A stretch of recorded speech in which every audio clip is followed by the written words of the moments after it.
You've probably asked yourself, how does someone react to genocide? Like this.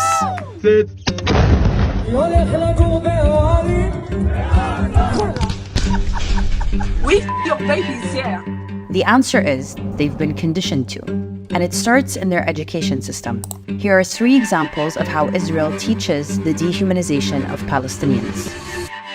According to this Israeli professor's research, Israeli textbooks show Palestinians, or Arabs as they're called, as caricatures of primitive farmers, hordes of refugees, or they're masked and painted as terrorists. You cannot find one photograph of a human being who is a Palestinian. And it might explain how you end up with videos like this. We need to kill Arabs. The way they are represented are as the problems and threats. And since they never or hardly ever meet Palestinians face to face or speak to them, although they may live 50 to 100 meters from them, this is what they know. If you type map of Israel in Hebrew into Google, this is what you'll get. Notice how a lot of these maps have no clear markings showing the occupied West Bank, East Jerusalem, and the Gaza Strip, all of which are internationally recognized as illegally occupied Palestinian territories. You'll also find this map in Israeli textbooks.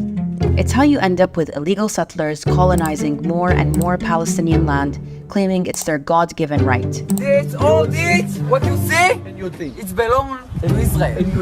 And it's how you end up with scenes like this. You have this necklace? That's Palestine, yeah. This is Israel. הארץ שלנו. כל הארץ. כולל עזה.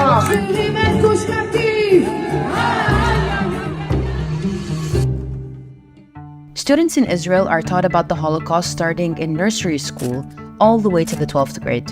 Part of that learning is looking at horrifying images, or exercises that encourage students to put themselves in the shoes of the victims and relate to the experience. The identification of students with the victims isn't a coincidence.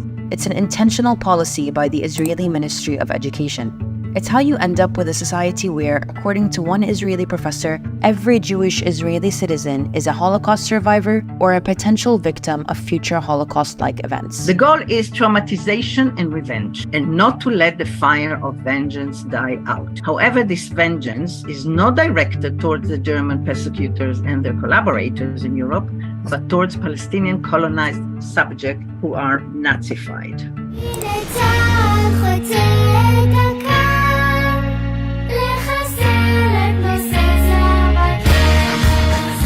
The fact that Palestinians had nothing to do with the Holocaust and that they are the ones currently being exterminated seems to be irrelevant. With this weaponization of the Holocaust, Zionism isn't seen for the settler colonial racist ideology that it is, but as the savior of the Jewish people. And it's this thinking and this fear that is weaponized to justify the violence of the Zionist state. That it must exist and do whatever is necessary to defend itself so that another Holocaust would never happen again. That's how you end up with videos like this. It is a terrorist organization which murders Jews because they're Jews. Once the Jewish people were defenseless, no longer. So why does this matter? Israelis spent 12 years in this education system, teaching them to dehumanize Palestinians and see them as people looking to eliminate Jews, not an oppressed, colonized people looking for freedom. And once they graduate, most Jewish Israelis will go straight to the military to do their 2 to 3 years of mandatory service, where they become the front lines of apartheid and occupation. That's how we end up with videos like this.